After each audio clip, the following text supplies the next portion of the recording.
The silent man. A true nightmare I can't escape. I never believed in silence. I used to sleep with the fan on, TV playing quietly in the background, phone charging beside my bed. I hated quiet rooms. They felt empty. I didn't know silence wasn't empty. It was watching. The first night it happened was normal.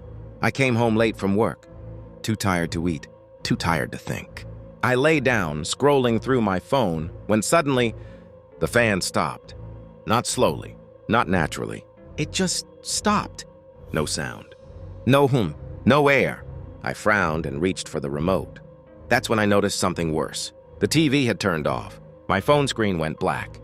The room went completely silent. Not peaceful silence. Dead silence. I tried to sit up. My body didn't move. At first I thought it was sleep paralysis. Doctors talk about it. People joke about it online, but no one ever talks about the silence. The way it presses against your ears. The way it feels like the room is holding its breath. Then I felt it. Breathing. Not mine. Slow. Cold. Right beside my face. I wanted to scream. I wanted to run. But my mouth was frozen open. My eyes locked forward. That's when I realized whatever was breathing wasn't behind me anymore. It was beside me. I don't know how long it stayed. Seconds. Minutes. Hours. Time didn't move. Then suddenly, everything snapped back. The fan started spinning.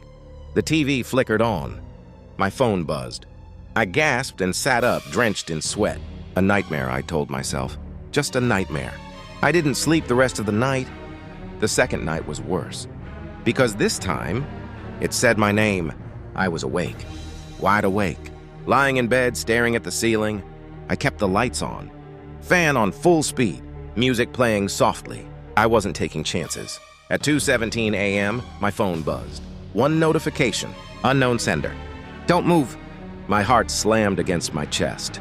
Before I could react, the music cut out. The lights dimmed. The fan slowed and stopped. Silence. Again. Then a voice. Not spoken, not whispered. Felt inside my head, saying my name slowly, perfectly, like it had practiced.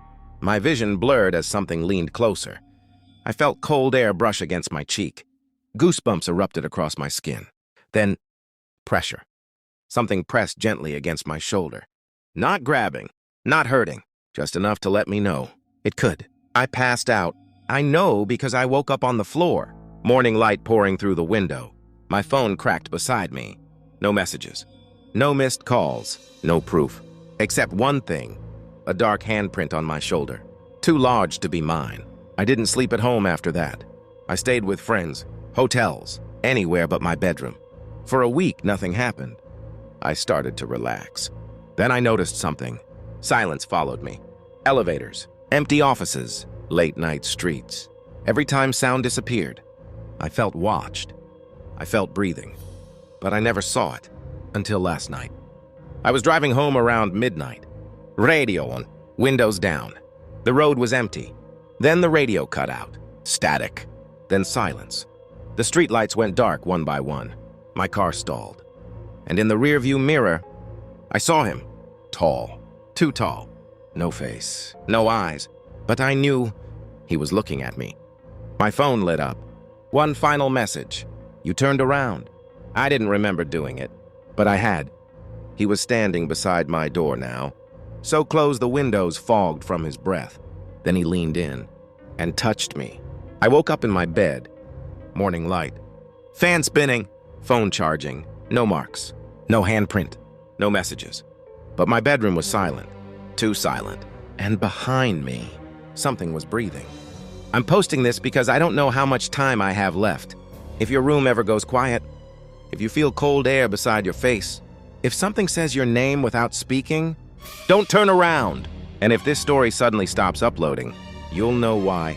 The Silent Man, Episode 2. He was never in my room. I didn't sleep after posting my story. Not because I was scared of comments, not because people didn't believe me, but because the silence never left. The fan was spinning. The TV was on. Cars passed outside my window, yet something felt wrong. The silence wasn't gone. It was waiting. Around 3 a.m., my phone vibrated. Not a message. A call. No name. No number, just a blank screen. I stared at it. Ringing, ringing, then it stopped. Immediately after, every sound died. Fan off, TV black, outside traffic gone, silence. Perfect, absolute. I didn't freeze this time. I sat up. My heart pounded so loud I thought it would break my ribs. Then I heard it. Not breathing. Footsteps. Slow, careful. Inside my apartment. I grabbed my phone and turned on the flashlight. The beam shook as I moved. Hallway clear. Bathroom empty. Kitchen silent. Then I noticed something. The front door was locked. Chain still on. No windows open. No way in. That's when the footsteps stopped. Right outside my bedroom door. I stood there, light aimed at the handle, waiting, begging, nothing. Then, a soft knock. Once, slow, deliberate. I backed away until my legs hit the bed. My phone buzzed. Unknown sender. I'm not outside. The bedroom door creaked. Not opening. Just enough to show darkness inside the crack. Darker than the room, darker than night. Something leaned forward. Tall, thin, too close to the ceiling. No face, no features, but I could feel its attention. Like pressure behind my eyes. I ran. I don't remember making the decision. My body moved on its own. I slammed into the hallway, unlocked the door, and sprinted into the stairwell. I didn't look back. I didn't breathe. I didn't stop until I was outside. I slept in my car. Engine on, radio loud, lights bright. Morning came. Nothing happened. For the first time, I thought I escaped. I was wrong, because later that day I went back inside, and I saw something that broke me. My bedroom was untouched, bed made, nothing moved. But my phone was lying in the center of the bed. I knew I didn't leave it there. The screen was on. One note, typed, not sent, just saved. You were never supposed to see me awake. That night I went to the police. I didn't tell them everything, just the break-in, the messages. The figure. They checked my apartment. No signs of entry. No fingerprints. No evidence. One officer looked at me strangely and asked, "Are you sure this happened here?" I asked him what he meant. He hesitated, then said, "This building was empty last year." My stomach dropped. Apparently no one had lived in my apartment for over 12 months. Previous tenant? Missing. No body. No explanation. Just gone. Neighbors reported hearing noises at night. Footsteps, breathing, then silence. I moved out that same night. No packing, no notice. I left everything behind. I thought distance would help. It didn't, because the silence doesn't live in rooms. It follows people. I'm writing this from a motel. TV on, fan running, bathroom tap dripping. Yet I can feel it again. Not close, but aware, watching, waiting for me to stop making noise. My phone just buzzed. One final message. You're awake again. And now, the sound is fading. If this video ends suddenly, if there's no episode 3, please understand. I didn't stop telling the story. The silence finally caught up. In a quiet town in Ohio, USA, there stood a house no one wanted. Not because it was broken, not because it was old, but because every family that moved in left within weeks. Some disappeared. Some went insane. Some were found dead, eyes wide open, frozen in terror. The house was always listed again, cleaned, painted, silent. Until Daniel Carter, a 32-year-old freelance video editor, moved in. Daniel didn't believe in ghosts. He believed in logic. On the first night, Daniel noticed something strange. Above the main door, carved deep into the wood, was a symbol, an eye. Not artistic, not decorative. It looked angry. The landlord laughed nervously. Old owner believed in protection symbols. Daniel shrugged. Looks creepy. I'll cover it. That night, Daniel slept peacefully until 3:17 a.m. Chapter 3, The First Stare. Daniel woke up suddenly. No sound, no nightmare, just a feeling, like someone was standing near his bed. His heart pounded. He turned on the lamp. Nothing.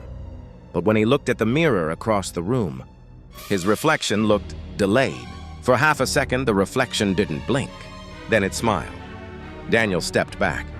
The smile stayed. Then the lights went out. The next morning, Daniel met his neighbor, Mrs. Holloway, an old woman with cloudy eyes. She stared at him for too long. "You've been marked," she whispered. Marked by what? Daniel laughed. She leaned closer. The evil eye doesn't kill quickly. It watches. And when you notice it watching you, it's already inside. That night, Daniel locked every door. Daniel installed security cameras. Living room, hallway, bedroom. At 3:17 a.m., all cameras glitched, except one.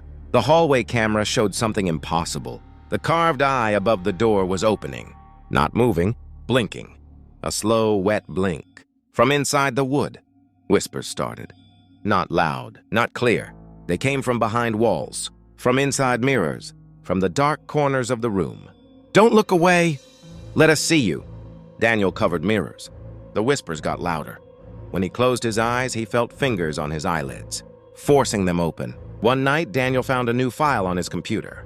File name, watching UMP4. He never downloaded it. The video showed Daniel sleeping. From above. From inside the room. At the end of the video, the camera turned toward the mirror, and the reflection whispered, "You see us now." Daniel researched the symbol. He found old records. The house once belonged to a cult. They believed fear feeds the eye. The more you notice it, the stronger it becomes. The final stage? The eye replaces your own. Chapter 9. The Final Night. At 3:17 a.m., the house shook. Every mirror shattered. Daniel screamed as his vision blurred. In the darkness, he saw hundreds of eyes opening on the walls, ceiling, floor, all staring. The carved eye above the door whispered, "You looked." The police found Daniel's body days later. No wounds, no blood, but his eyes were missing. Carved into the wall above his bed was a new symbol, an eye, fresh. Open. Ending twist for subscribe bait. That house is listed again. And if you're watching this video late at night, check your reflection. If it doesn't blink when you do, the evil eye has already seen you. Call to action, natural and scary. If you felt watched during this story, subscribe. Because once you hear the next story, it might already be listening.